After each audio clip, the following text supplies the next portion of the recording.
Então, nós vamos hoje trilhar um caminho de conexão ao essencial, aquilo que é o fundamento da vida, conversando um pouco a respeito daquilo que a doutrina espírita nos traz a respeito da família e a respeito desta oportunidade que é a convivência e também a conexão com aqueles que estão ligados a nós, ao nosso sistema. Quando ela me perguntou como eu queria ser apresentado, eu disse para ela: você apenas diga que eu sou filho do Geraldo e da Madalena, porque na verdade só isso importa. Todo o resto é apenas consequência. Mas, na verdade, aquilo que é o fundamento da vida é o lugar onde a gente é colocado na existência. E cada um de nós, filho, é colocado como continuidade dos pais. E esta é a verdadeira grandeza. Esta é a verdadeira importância. Todas as outras são ilusórias. Todas as outras são apenas decorações que a gente coloca na estrutura. Mas a estrutura, ela mesma, é a nossa conexão com aquele torrão de terra aonde nós fomos plantados. Ali onde nós desabrochamos e aonde as nossas raízes estão fincadas. Aonde a gente bebe dos nutrientes necessários para ter a seiva que nos permite produzir adequadamente. Isto é aquilo que é essencial e é o que verdadeiramente importa. O resto, nós acrescentamos, mudamos, transformamos, mas não pertence ao essencial. Então nós vamos conversar um bocado a respeito disto nesta noite. Engana-se aqueles que pensam que a família é formada por acaso, por quaisquer espíritos que se juntam em uma união fortuita dentro do destino. A família segue um propósito inteligente, planejado, pensado, para atingir os seus propósitos superiores. Então, em uma família, nós temos a união daqueles que são espíritos afins, aqueles que têm conexão entre si. Então, na família, nós temos a união daqueles que são espíritos afins, aqueles que estão conectados uns aos outros pelos laços de afinidade, pelos laços de necessidade, por anteriores vivências, por afinidades construídas que agora usufruem no clima da simpatia, ou por relações antipáticas de um passado em que se ajudaram a distanciar daquilo que é o essencial ou daquilo que é a fonte. Então, hoje, na nossa família, nós reencontramos exatamente aqueles que precisamos, aqueles que merecemos, aqueles que estamos na condição de auxiliar e de sermos auxiliados. Assim, a família nuclear, formada por pais, irmãos, prioritariamente, ela está ligada diretamente a necessidades muito profundas do nosso coração. E ela nos traz um grande chamado, que é o chamado do autoencontro e da reconstrução do amor dentro do campo das relações. Muitas vezes é dentro do lar que nós vamos reencontrar as dificuldades que nos colocam em desafios, por vezes desde o berço, em circunstâncias difíceis de conduzir, seja pelo ambiente doméstico, seja pela característica daqueles que estão ali, seja pela natureza destas relações, mas é exatamente ali, com aquelas condições que nós fomos colocados, que nós temos a condição exata daquilo que nós necessitamos. E é interessante porque muito frequentemente nós olhamos para as condições nas quais reencarnamos e ao crescer e sentir os efeitos delas, nas condições adversas ou não, nós ficamos com um sentimento de vitimismo. Ficamos com um sentimento de ter sofrido algo devido a características de outros ou a característica do meio, e como se nós tivéssemos sido ali colocados sem nenhuma relação com a nossa história ou com o nosso passado espiritual. É que o nosso olhar, viciado numa projeção exterior, ele faz uma análise daquilo que é a circunstância, olhando somente para aquilo que nós gostaríamos de ter tido, aquilo que nós achamos que deveria ter sido construído, e não para aquilo que nós precisamos. Porque ao reencarnar, diz o Livro dos Espíritos, nós conhecemos a natureza de provas que haveremos de suportar. Nós muitas vezes escolhemos a natureza de provas. Elegemos o grupo, o meio, as condições que devemos estar. Exatamente porque aquele meio tem as condições de nos despertar no desenvolvimento das virtudes que necessitamos, ou de nos dar um estímulo para o encontro conosco mesmo e com a nossa força interior. Ou aquele meio vai ter as condições de nos dar a oportunidade de reconstruir e reparar algo que ontem nós menosprezamos, desrespeitamos ou não valorizamos como deveria.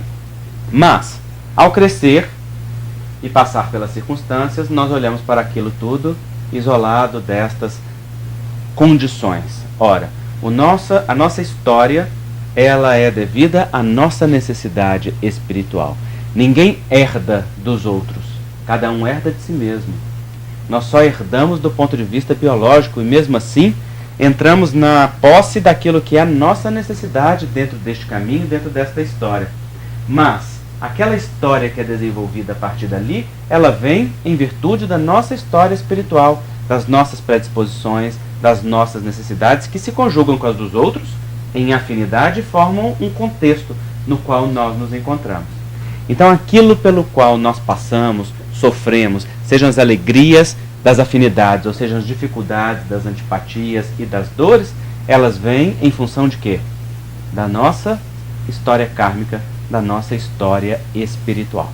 Não é justo, portanto, apresentar boleta para o outro pagar. Não é? Buscando aqueles que são os responsáveis, entre aspas, pelas nossas vidas. Porque, claro, cada um tem a responsabilidade pelos seus atos, mas nós estamos no contexto em que fazemos jus, que buscamos, que elegemos ou que atraímos. Qualquer uma dessas circunstâncias está baseada na nossa história e na nossa necessidade, e não na do outro. Então esta é uma primeira reflexão muito importante de ser feita. Ninguém está colocado ao acaso no seu núcleo familiar. Ele forma um núcleo de afinidades, antipatias e simpatias de necessidade, para formar para o espírito e para o grupo familiar o contexto necessário para o despertar das virtudes, para o aprendizado, para a reconstrução de si mesmo. Então, a primeira reflexão que nós precisamos ter é qual o papel que nós exercemos neste núcleo. Não o papel que os outros exercem, ou aquilo que nós gostaríamos que eles fizessem, mas qual o nosso papel ali. Nós estamos sempre chamados, dentro de um núcleo familiar, a exercer um papel transformador, a colaborar dentro do lugar que nós ocupamos para modificar aquele meio da forma mais adequada possível, através do nosso exemplo, através da nossa contribuição, através do nosso auxílio. E natural é que dentro do ambiente familiar nós encontremos as maiores rusgas e as maiores dificuldades de relação, porque ali caem as máscaras. Ali nós não temos aquelas defesas sociais que frequentemente nós colocamos na relação com o outro. Ali nós estamos nus. O outro nos conhece como nós verdadeiramente somos e, muitas vezes, nos conhece mais que nós mesmos. Porque nos vendo e nos analisando sob uma outra perspectiva, por vezes consegue chegar ao conhecimento das nossas características de personalidade com mais profundidade que nós mesmos. E, naturalmente, quem conhece pode usar para o bem ou para o mal. Então, nós utilizamos para ajudar uns aos outros ou também utilizamos para cutucar. Porque sabendo onde estão as feridas, muitas vezes nós vamos lá com o dedinho, exatamente. E eu digo que na família a gente não simplesmente cutuca com o dedinho. Geralmente a gente vai com os dois, abre e roda. Não é? Na ferida, que é para dar uma exacerbada naquela característica ou naquela dor que está ali. Então, estas relações podem ser muito complexas, porque não tendo defesas sociais, nós estamos colocados ali em um esforço de convivência que nos leva necessariamente ao autoencontro, desde que nós aproveitemos. Porque nos serve em espelho. Nós começamos a ver as nossas características demonstradas nas posturas dos outros, reveladas pelos outros, ou até mesmo naquilo que no outro nos incomoda, nos excita ou nos dói. Afinal de contas, nós projetamos as nossas características e passa a nos incomodar aquilo que nós temos ou aquilo que não está resolvido em nós e que nós vemos projetado no outro. como o outro também não pode se defender com as máscaras sociais, se mostra na sua nudez emocional, na sua nudez espiritual. E nós também temos a oportunidade de ter acesso a algo que é do outro bem típico. Então, nestes caminhos da convivência surgem os aparos das arestas, não é? Aquelas pedras pontudas que no conviver vão ali se atritando para no atrito irem se polindo. Vocês já viram as pedrinhas que ficam no fundo dos rios? Elas são bem redondinhas, geralmente, não é? Por quê? Porque elas rolam no fluxo da água. E no fluxo da água elas vão atritando as suas arestas. E no atrito das suas arestas elas vão perdendo essas arestas e vão tornando-se mais polidas. É o que acontece conosco dentro do lar.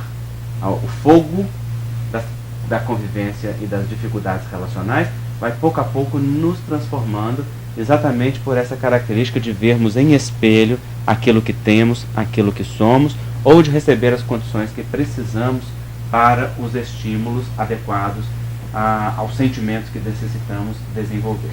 O que naturalmente não é fácil, porque a família é um caldeirão fervente, não é? E eu gosto muito dessa imagem do caldeirão fervente, porque o que a gente faz numa sopa? A gente pega os legumes que geralmente estão duros e crus, colocamos dentro da água, colocamos no fogo com o tempero adequado e deixamos o quê? Ferver, borbulhar. E quanto mais tempo fica, mais macio fica o legume, não é assim? Então também acontece isso conosco, no caldeirão fervente das relações. Com o passar do tempo, nós também vamos amolecendo nas nossas características e transformando, muitas vezes sem nem nos darmos conta de como que este processo acontece. E dentro do lar, se nós observarmos, pequeninas atitudes poderiam transformar profundamente a nossa convivência, se nós exigíssemos menos e ofertássemos mais. Se nós não ficássemos olhando tanto para a conduta do outro, para julgá-la, e ofertássemos aquilo que fossem os elementos sensibilizadores ou transformadores. Muitas vezes, pequenos esforços de amor geram grandes efeitos. Vou contar para vocês uma experiência minha. Eu, quando entrei para a doutrina espírita, tinha 16 anos de idade. Faz uns 4 ou 5 anos, mais ou menos. E então, muito entusiasmado naquelas coisas da adolescência, eu quis logo trabalhar. E com poucos meses de atividade eu quis participar da tarefa do passe, porque achava bonita a tarefa do passe, achava muito interessante dar passe, etc. Aquelas coisas de adolescente deslumbrado no primeiro encontro com a doutrina espírita. Porque são dois momentos diferentes. Um é aquele que nós entramos para o movimento espírita. Outro é aquele que o espiritismo entra para dentro de nós. Nós entramos para o movimento espírita quando nós começamos a frequentar o centro, assistir palestras, ler livros, utilizar-nos das atividades espíritas, muito frequentemente apenas para aliviar-nos do sofrimento. Então nós entramos para o espiritismo, mas o espiritismo entra para dentro da gente quando começa a fazer música em nós, quando começa a tocar algo dentro do nosso coração, quando as cordas da nossa alma começam a emitir sons de transformação, desejos de mudança, vontade de ser melhor, vontade de se auto-superar, de se autodominar, de transcender a si mesmo. Então eu ainda estava naquela fase em que eu tinha entrado para o espiritismo. O espiritismo ainda não tinha exatamente entrado para dentro de mim. Mas foi muito interessante, porque eu lembro que na minha casa só eu era interessado pelas questões do espiritismo. Meus pais são de tradição católica, meus irmãos não tinham nenhum interesse nessa época. E eu, desde pequenininho, desde que eu me entendo por gente, eu digo que eu sou espírita, mesmo sem saber o que era que o espiritismo era. E as pessoas na minha casa achavam muito curioso, porque eu estudava em colégio protestante, e as pessoas perguntavam qual a sua religião, eu falava, eu sou espírita. E elas perguntavam o que o espiritismo fala a respeito disso, a respeito daquilo, e eu falava, não sei. Só sei que eu sou. É isso que eu gosto. E a única coisa que eu sei é que tem reencarnação. Porque naquele tempo eu não tinha ainda informação. Então na minha casa ninguém tinha a formação espírita. Mas eu comecei então com 16 anos a frequentar este centro espírita, e pouco tempo depois minha casa se pacificou. A gente que vivia em pé de guerra começou a viver uma tranquilidade. Então um dia eu cheguei para minha mãe e disse assim, mãe, que maravilha o espiritismo, não é? Cerveja que transforma a gente, todo mundo na nossa casa. Só eu estou frequentando o centro e todo mundo está sendo transformado. E não me esqueço que minha mãe me olhou com aquele olhar amoroso e compassivo típico dela e disse: não, meu filho, só você mudou. Aí eu descobri que quem tocava terror naquela casa era eu, não é? Porque a gente sempre acha que a culpa é do outro. Mas não, só eu tinha minimamente me acalmado. E bastou que eu minimamente me acalmasse que a casa se pacificou. Então eu quis dar passe e eu pedi para o dirigente daquela casa espírita: será que eu posso dar passe? E ele respondeu para mim: não, não pode.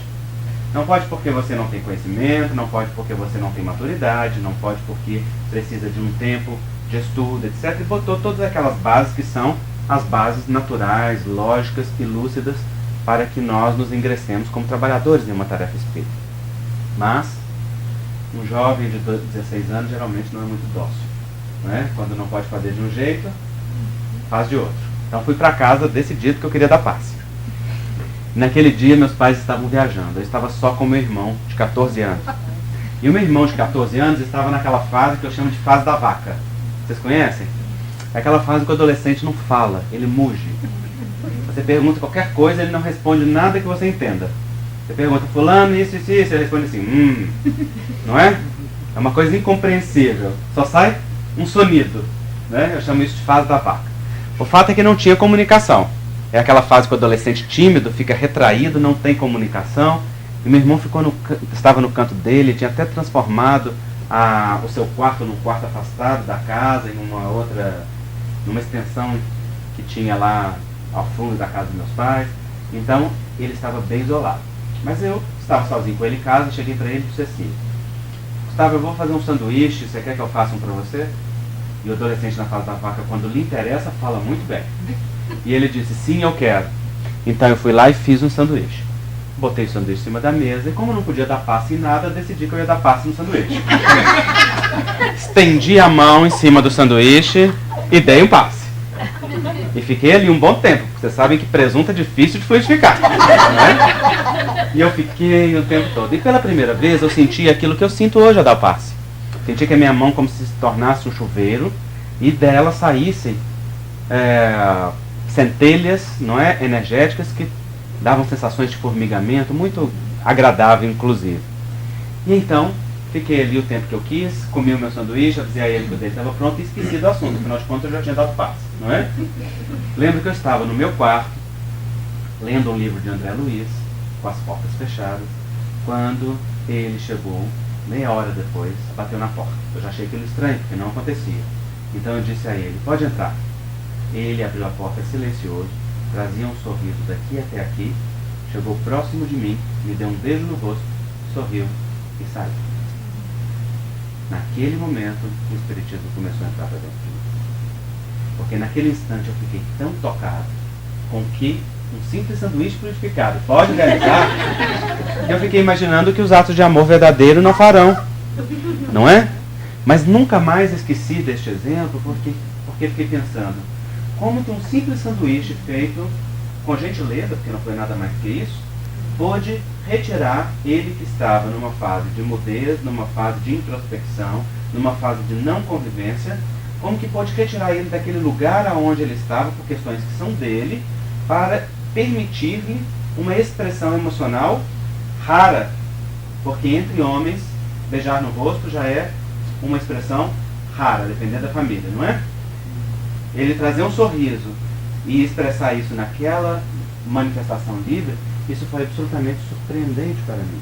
Então, desde então, eu fiquei pensando: como que nós poderíamos resolver as pequenas coisas em famílias com simples gestos de amor? Como que as mães têm essa sabedoria? Como que muitas vezes os gestos carinhosos das mães evitam grandes atritos? Como que por vezes um simples bilhete deixado colado no espelho, um presentinho em um momento não esperado, uma flor em um dia, ou um silêncio, um olhar terno, um movimento de afeto, um carinho, não é? Uma mão amiga. Como que pequenos gestos no dia a dia podem fazer com que aquele caldeirão fervente que é a família seja abrandado e nós tenhamos o melhor de nós mesmos. Mas para isso é preciso abdicar da disputa. é preciso se conectar no afeto. É preciso se conectar naquele melhor que nós temos a ofertar para poder também encontrar o melhor do outro. Acontece que a gente faz o contrário, a gente espera o melhor do outro para ofertar o nosso melhor. E aí se trata de uma exigência. Então nós olhamos muito para a postura do outro, mas não olhamos para o que na nossa postura determina a postura do outro. Não olhamos para qual postura nossa ajuda ou atrapalha a postura do outro. Mas o fato é que o outro está o tempo todo reagindo às posturas que estão em nós. E nós estamos o tempo todo reagindo às posturas do outro. Mas qual poder real nós temos sobre o outro? Nenhum. Então nós só temos poder sobre nós mesmos. Então a única coisa que nós podemos fazer é transformar a nós mesmos, dando exemplo e sendo levedo que transforma a massa. Sendo ali, aquilo que faz crescer, fermento. O espírita tem que ser fermento que leveda a massa. Tem que ser aquele que oferta e não aquele que espera. Tem que ser aquele que semeia e não aquele que colhe. Tem que ser aquele que dá e não aquele que espera receber. Porque o espírita está informado do Evangelho, está conhecedor da lei de causa e efeito, sabe da natureza justa e útil das relações, então deve ser aquele que coopera para que aquele ambiente, para que aquele espaço seja o melhor, fazendo daquele momento o mais saudável, através do exemplo, principalmente na relação pais e filhos. Na relação pais e filhos, os pais dão, os filhos recebem. Ponto. Esta relação, ela é simples. Os pais vieram antes, os filhos vêm depois. Os pais são grandes, os filhos são pequenos. Quando esta ordem é invertida sobre qualquer natureza, então nós temos graves problemas. Os pais devem ficar sempre no seu lugar de pais, ofertando, dando, sendo exemplo. Quando os pais querem ser amigos dos filhos, então saem do seu lugar de pais. Os pais definitivamente não são amigos dos filhos. Os pais são pais e os filhos são filhos. Os amigos estão de igual para igual, no mesmo nível. Os pais e os filhos estão em relação desigual. Aquilo que os pais dão para os filhos é infinito. Os filhos não conseguem devolver aos pais. Na relação entre amigos, ela se baseia em equilíbrio. E claro, os pais tratam os filhos com gentileza, com carinho, com afeto, com proximidade, mas não é uma relação de amizade. Ali está implícita uma relação de autoridade, a não ser que os pais abram mão dela. E o que nós temos visto hoje em dia é que os pais facilmente abrem mão do seu espaço de autoridade. Abrem mão do seu espaço de autoridade porque vão buscar nos filhos aquilo que os filhos não têm para dar. Colocam os filhos no lugar de nutrição afetiva da vida deles. Colocam os filhos como os responsáveis por fazerem-nos felizes. Colocam os filhos como o grande objetivo da vida. E aí os filhos são colocados num lugar de tamanha importância que eles são exaltados à autoridade diante dos pais. Na lei da vida é muito simples. Quem veio antes dá, quem vem depois recebe. Os filhos não estão destinados a dar nada aos pais. Estão destinados a receber e a levar. E claro, devolvem por gratidão. E tem, sem dúvida, uma dívida de gratidão. Mas não são os filhos que são a nutrição afetiva dos pais. Os pais buscam a sua nutrição afetiva naquilo que veio antes deles. Os seus pais. Acontece que os pais modernos têm tanta crítica aos seus pais que invertem a ordem. Se colocam como grandes perante seus próprios pais e permitem que os filhos sejam grandes perante si. É um movimento sistêmico, decorrente da crítica, decorrente do julgamento, que coloca os filhos para longe daquilo que é o adequado. Então, na relação com os filhos, há uma relação de autoridade. E essa relação de autoridade, ela é exemplo, ela não é pelo acaso. Você não veio antes como pai à toa. Os seus filhos não vieram depois como filhos à toa. Mesmo que você aprenda com seus filhos, mesmo que ele te seja um estímulo para o crescimento e a transformação, como é em todo o processo de paternidade e maternidade é assim, a lei da vida é muito simples. Ela manda antes aqueles que têm condição de acolher aqueles que vêm depois. E isso não pode ser invertido sem um grave preço para todos. Mas hoje a gente vê criança de 2 anos mandando na casa. E as vontades dela sendo lei. Hoje nós vemos pais legando a criação e o cuidado dos filhos para outros.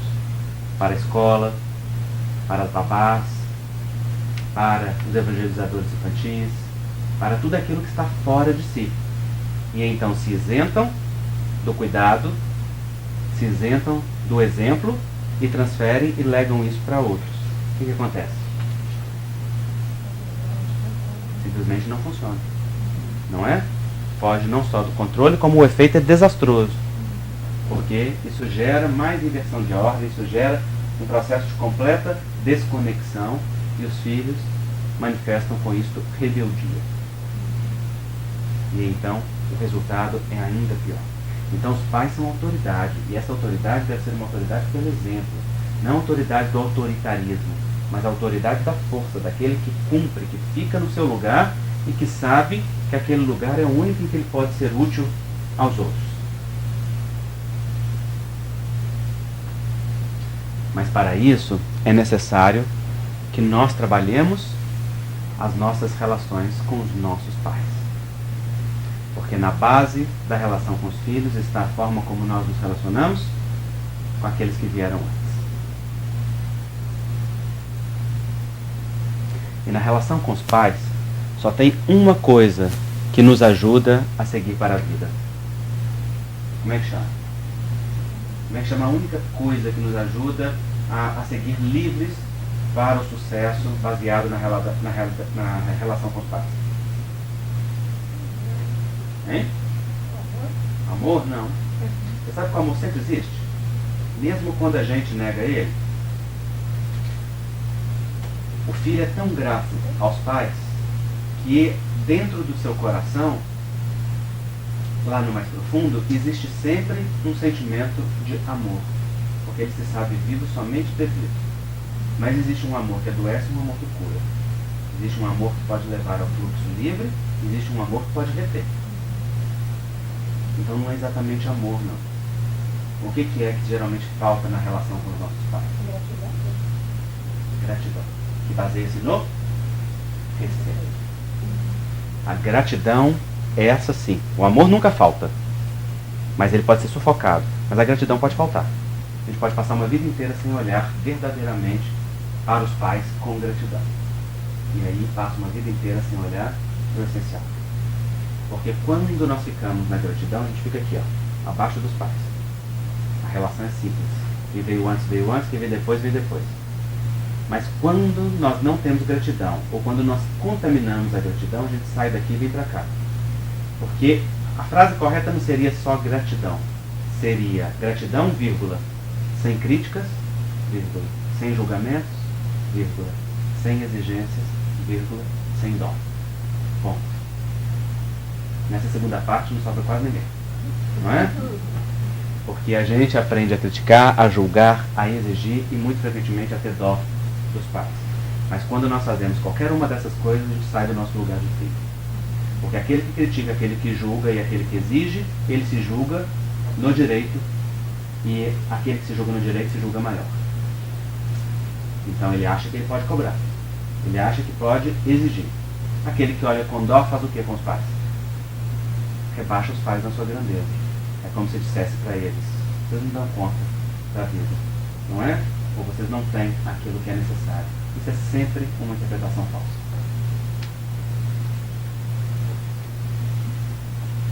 Então, na relação com os nossos pais, a única coisa que nos ajuda é o movimento de gratidão que olha para o essencial. Nós frequentemente fazemos uma lista daquilo que não tivemos, daquilo que queríamos ter tido, daquilo que não gostamos, daquilo que nos faltou, daquilo que foi excessivo, não é? Fazemos uma lista daquilo que foi inadequado. E ficamos olhando para essa lista. Mas ora, na relação com os nossos pais, não cabe nenhum movimento de perdão. Não cabe a nós perdoarmos os nossos pais. Por quê? Exatamente. Porque na relação com os nossos pais, nós não temos nem o direito de nos magoarmos. A eles nós não devemos nada. Quer dizer, eles não nos devem nada. Nós devemos tudo a eles. Por quê? Porque aqui, ó, em cada célula tem 50% do papai, 50% da mamãe. Vibrando todos os dias, 24 horas por dia, 365 dias por ano. Sustentando a nossa vida e tudo aquilo que a gente faz. Que preço tem isso? Que valor tem isso? Impagável. Só que o que acontece é que a gente não olha para isso. Isso a gente ignora e trata como se fosse nada. E aí faz uma lista daquilo que faltou, daquilo que não teve, às vezes uma lista justa. Que às vezes teve situações difíceis, às vezes teve dores, às vezes teve violência, não é? E aí a gente fica olhando para aquilo como se aquilo fosse muito importante. E acreditem, não é. Aquilo marca, mas não define ninguém. Porque o que nos define é aquilo que nós interpretamos do que foi vivido. E não exatamente aquilo que nós somos. O que nos define é a interpretação daquilo que foi vivido, e não exatamente aquilo que foi vivido. Aquilo que foi vivido, nós podemos ressignificar. E nós podemos dar uma nova interpretação e chegar a uma nova conclusão. Então nos marca, mas não nos define. Então me digam como é que chama quando a gente cobra dos pais aquilo que não foi dado, aquilo que não teve, sem agradecer o que foi dado. Ingratidão. Das grossas. E a gente não se dá conta que no dia a dia age com esse movimento. Acontece que esta postura interna é uma postura de profunda desconexão. Quando a gente se coloca na postura da ingratidão, a gente desconecta da força dos nossos pais. A gente se desconecta do melhor. E passa a fluir em uma outra expressão de amor que não ajuda. E muito frequentemente é chamada de amor cego. Sabe como é que é? É aquele movimento que diz assim lá dentro de nós: olha, eu te amo tanto, pai, que como eu não te respeito na gratidão livre, eu tomo para mim o seu destino como prova de amor. Então eu me torno igual a você. Aí sabe aquelas coisas de eu critico igual? Falei de mamãe, estou fazendo igualzinho. Falei de papai, estou seguindo o mesmo caminho. Isso é chamado de amor cego. É uma expressão de amor, mas não ajuda ninguém. Porque ela leva para uma repetição de destino, ela leva para um emaranhamento. Por quê?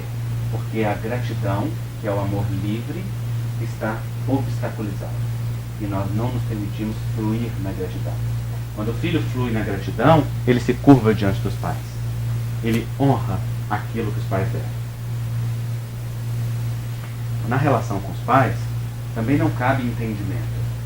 E a gente é capaz de entender os pais? Levanta a mão aqui quem entende 100% dos seus pais. Eu entendo um pouquinho. Só o doido, Luciano. Né? Não é possível entender. Vai tocar de novo? Vai ter trabalho para editar ela.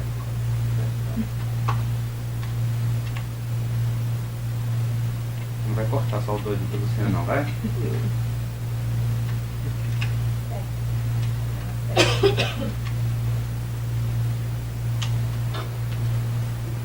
Desculpa, pessoal.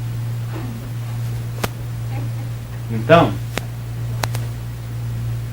nós somos capazes de compreender os pais um pouco naquilo que eles contam para nós, outro pouco naquilo que a nossa maturidade nos permite, outro naquilo que as experiências da vida vão nos permitindo. Porque, por exemplo, muitas vezes nós só passamos a compreender os pais quando passamos por situações semelhantes.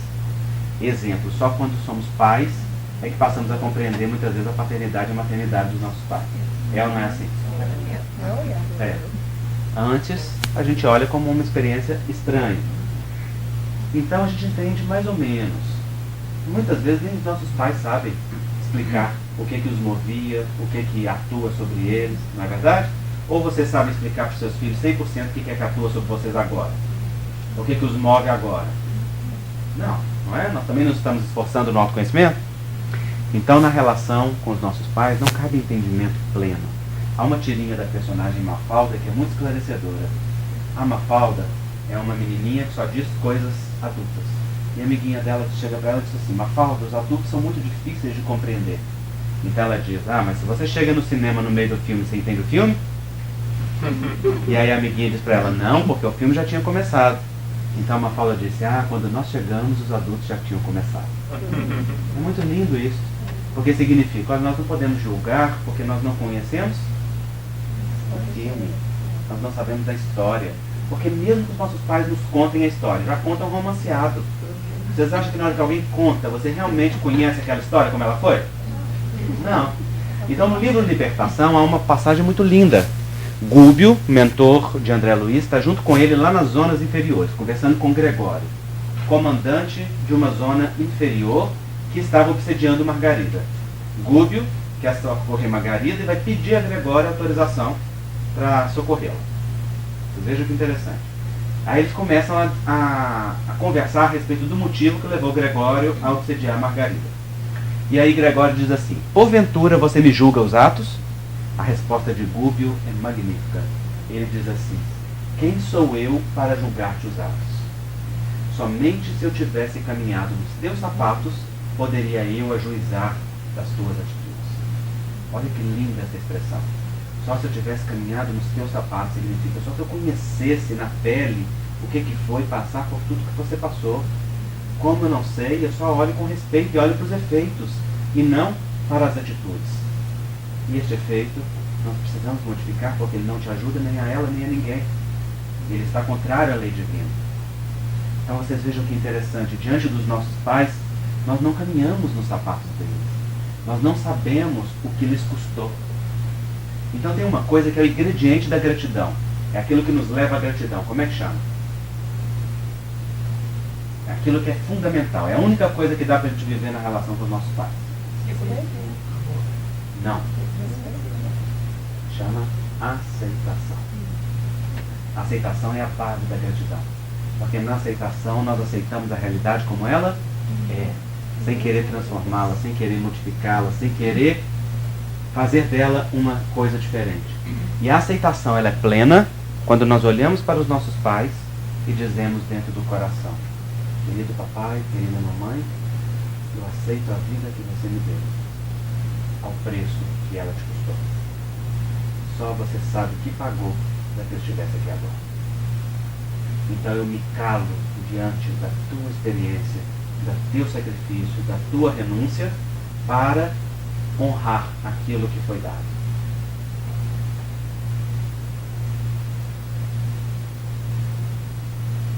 Isso significa que eu não olho para as atitudes, eu olho para as circunstâncias.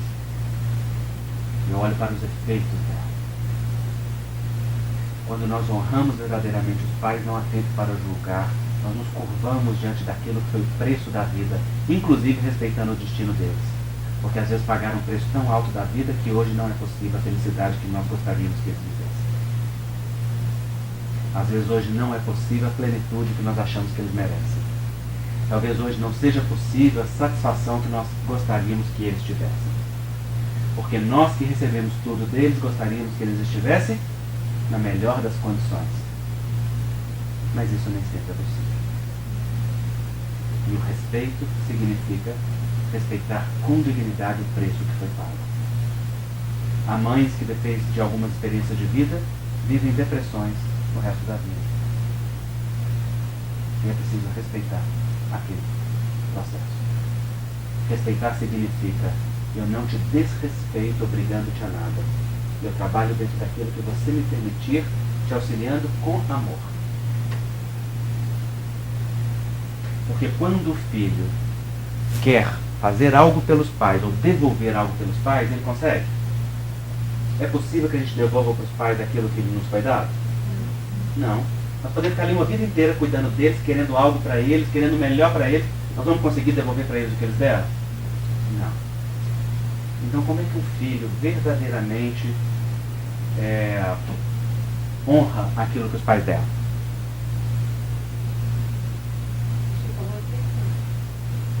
Sim, mas tem um jeito de agradecer. É um jeito ótimo de agradecer. Como que a gente agradece aos pais aquilo que eles deram? Cuidando? Não, nós podemos ficar cuidando deles ali. Cuidando de quê? Cuidando da nossa vida, de nós mesmos. Cuidando da gente. Indo para o caminho do bem. Isso significa que nós estamos fazendo o quê? que nós estamos fazendo uma coisa boa com aquilo que eles nos deram. Então nós agradecemos os nossos pais aquilo que foi dado quando nós fazemos a nossa vida dar certo. Quando fazemos a nossa vida ser um sucesso. Porque então os nossos pais podem olhar para nós e dizer, valeu a pena. Ainda que eu tenha pagado um preço alto, valeu a pena. Eu faria de novo. Então quem verdadeiramente recebe a gratidão pelos nossos pais? Quem? Nosso pai. Não. Também não. Você falou não. Nossos filhos. Exatamente. É passando adiante que nós dizemos obrigado.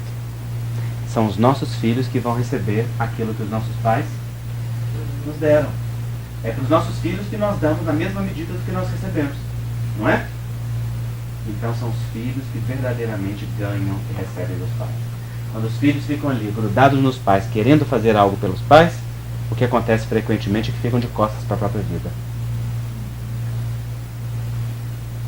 O fruto de uma árvore não se destina à árvore. Qual é o destino do fruto da árvore? Soltar-se dela, afastar-se e germinar no seu campo.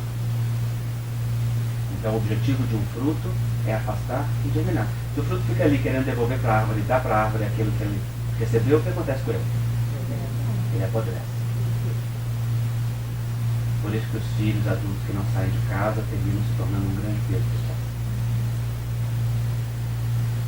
Porque se tornam um movimento de não frutificação, muito frequentemente. E o que acontece muito frequentemente é que inverte a ordem.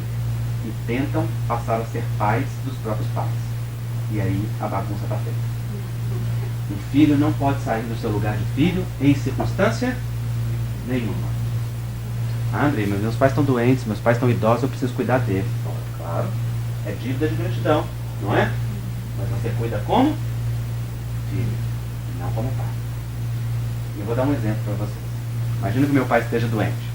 Aí eu viro para ele e falo assim, ô pai, pelo amor de Deus, olha só, você está aí com diabetes, com hipertensão, está aí com colesterol alto, está obeso, eu marco o médico para o senhor não vai, o médico passa o remédio, o senhor não toma, não faz um exercício, pelo amor de Deus, velho. Vai ter um infarto qualquer hora, vai deixar a gente aí na mão, hein? Então vai ter um AVC e vai dar trabalho pra gente. Não é uma situação aparentemente corriqueira? Quem é que pode falar assim com meu pai? Verdadeiramente. Pai dele. Então se eu me coloco nesse lugar, eu estou me colocando no lugar de quem? Do meu avô. Isso me custa um preço alto. Se o meu pai estiver no lugar dele de pai mesmo, qual que é a reação dele? As duas uma, ou ele me manda calar a boca, não é? Que significa não ouse falar comigo desse jeito, ou se ele não tiver coragem ou vontade de fazer isso, qual que é o efeito geralmente que isso ocasiona nos pais? Mais que constrangimento. Humilhação. E aí eles ficam o quê? Quando eles ficam constrangidos e humilhados, eles ficam, como que eles reagem? Não. Irritados. Não é? Então, se um pai está no seu lugar adequado ali, essa postura do filho irrita o pai profundamente. Porque é como se o filho dissesse assim para ele, eu sou grande, você é pequeno. Qual seria o filho? Eu sei.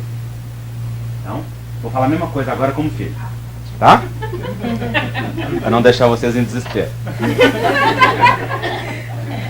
Então eu olho para o meu pai nessa condição e digo assim, sabe pai, quando eu olho para o senhor eu fico pensando, tanto que o senhor é especial para mim. Então eu fico imaginando, se o senhor cuidasse da sua diabetes, cuidasse da sua pressão alta, se tomasse os remédios direitinho, se fizesse exercício, o senhor viveria mais tempo. E como eu me alegraria em ter o senhor mais tempo. Qual das duas posturas você acha que sensibiliza mais os pais?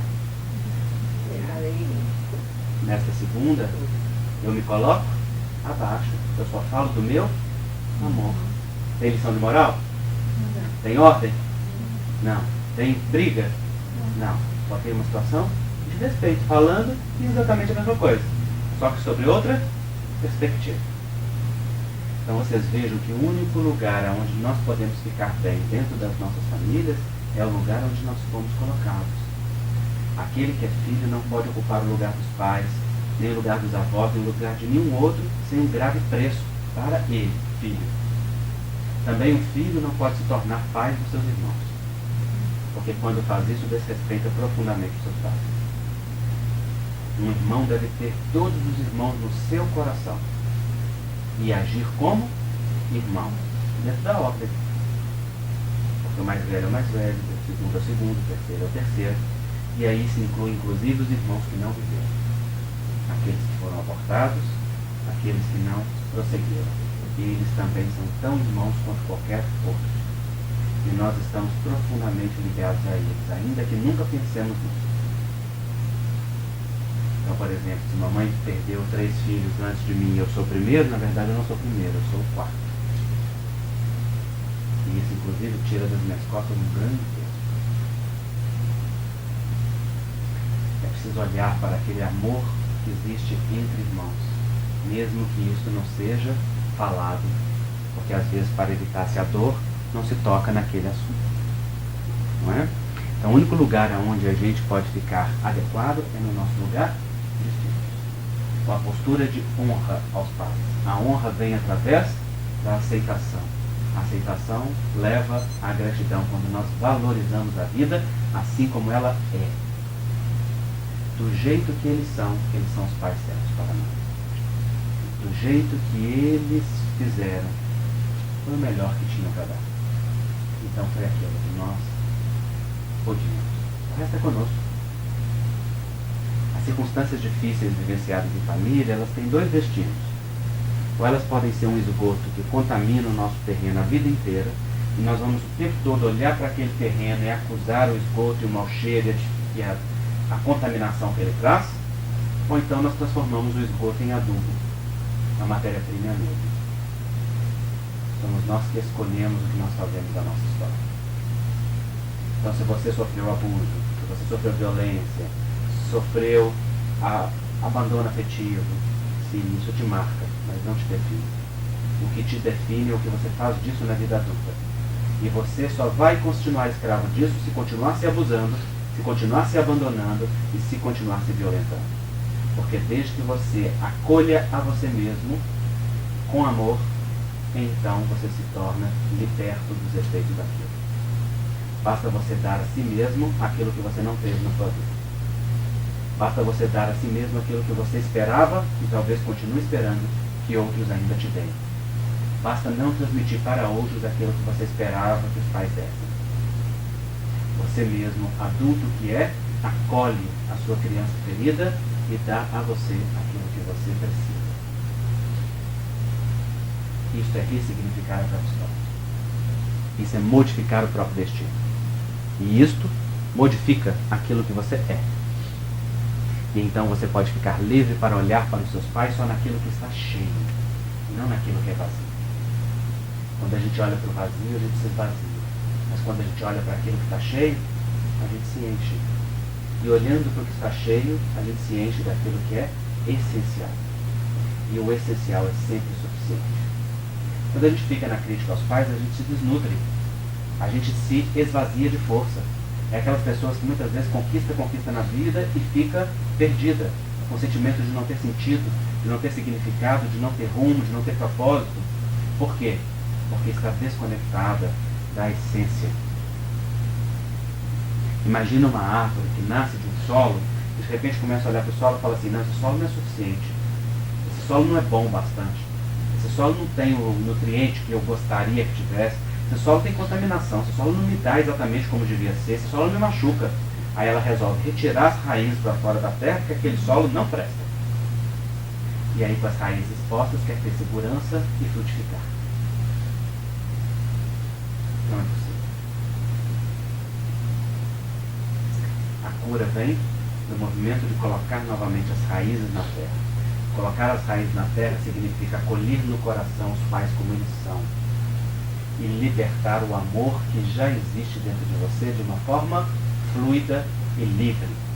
Isso significa sem mais nenhuma exigência. Porque quando a gente diz assim, Eu amo meu pai, eu amo minha mãe, sou grato, mas esse mas significa eu ainda tenho alguma exigência, eu ainda tenho alguma crítica, eu ainda espero algo deles. E então seria se perguntar, eles já não deram o suficiente?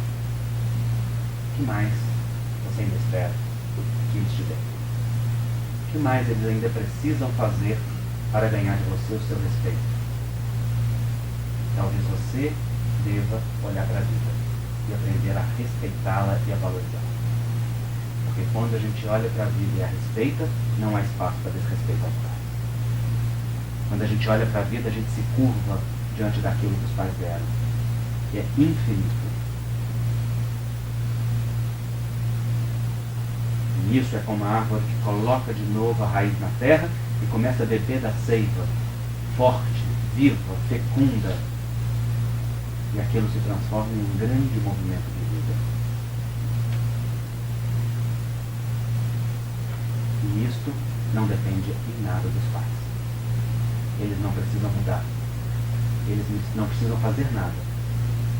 Isso não depende deles estarem vivos. Isso não depende deles estarem presentes. Isso é uma postura dentro do coração diante deles, que conecta a força deles ou não.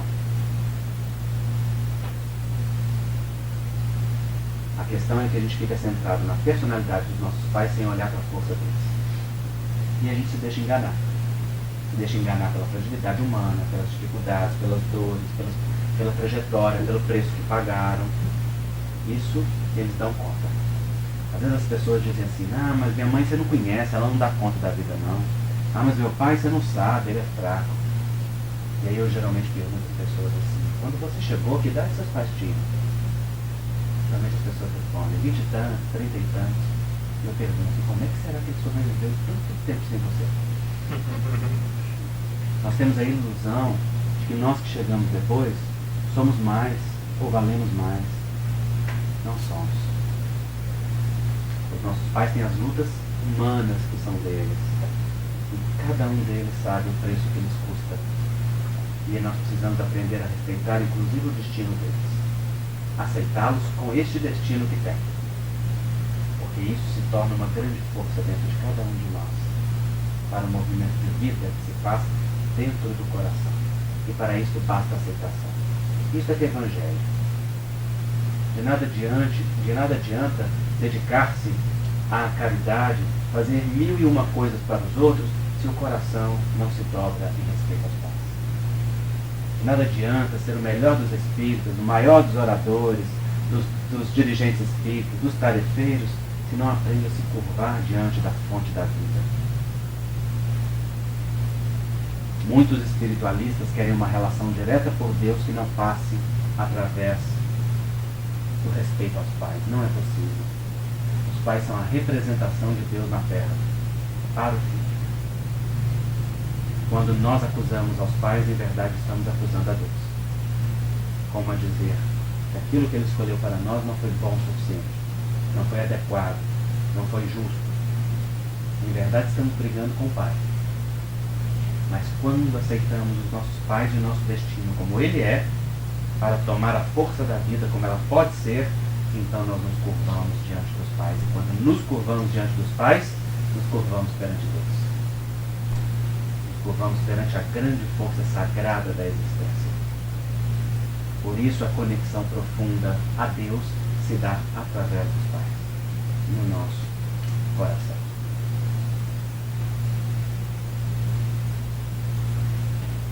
Talvez por isso honrar pai e mãe estava nas tábuas da lei, muito antes de Jesus. É o terceiro mandamento. E é o único mandamento que vem acompanhado de promessa. Honrai vosso pai e vossa mãe, para que tenhais longo tempo na terra que o Senhor vosso Deus vos dará. Olha que lindo. O povo hebreu está saindo do cativeiro do Egito, está indo para a terra prometida, aonde haverá abundância, aonde será a adoração do Deus único, aonde se construirá a cidade nova, edificada nos princípios daquela crença, não é? Monoteísta, dos valores sagrados daquele povo. Então é uma terra de abundância, aonde mana o leite e o mel, não é assim que diz? É a terra da promissão. O que o texto está dizendo: honrai vosso pai e vossa mãe para que tenhais longo tempo na terra da abundância, na terra da promissão, na terra da realização.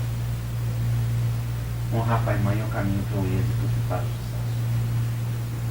Só pode haver verdadeiro êxito e sucesso quando nós estamos junto deles, no coração. Quando nós sentimos eles aqui, ó, atrás de nós.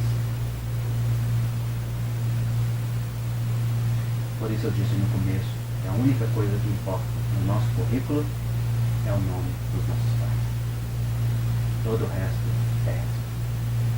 Afinal de contas, ser médico, escrever livro, fazer palestra, para quem é filho dos meus pais, é obrigação. Não é nenhuma qualidade. Então, vou contar para vocês o que acontece quando eu recebo os aplausos depois de qualquer atividade. Eu não preciso aplausos. Sempre que eu recebo os aplausos, eu deixo que aqueles aplausos me atravessem e cheguem até eles. Porque o nosso sucesso, na verdade, é o sucesso de quem? Daqueles que vieram antes. Não somos só a ponta de um iceberg. Não faríamos nada sem a força daqueles que vieram antes. É muita arrogância querer achar que nós somos alguma coisa desconectados. Nós somos só a ponta de um sistema infinito aqui para trás. E a única coisa que nós fazemos aqui nessa ponta é nos curvar diante dessa força gigante que veio aqui para trás. E quanto mais nós nos curvamos, mais força temos para fazer aquilo que nos compete no nosso destino. Então o sucesso de cada um é o sucesso daqueles que vieram.